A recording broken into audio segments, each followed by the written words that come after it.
So it's a lovely day here. I'm just giving you an update. I haven't taken a video for a while, so made a good bit of progress since I last took a video. So it's a really horrible day. So the stream is really full, which has given me the opportunity to pull a siphon down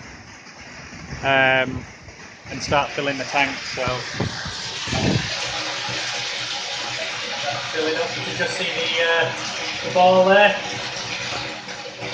Put a 1.5 inch BSP ball cock in, and that's just about to hopefully shut off. I've tested it. I got in the tank before and tested that it works when it's just starting to fill. So that's nearly there. So once that's done, then we can turn the valve on, which is under that rock, and then hopefully off it goes.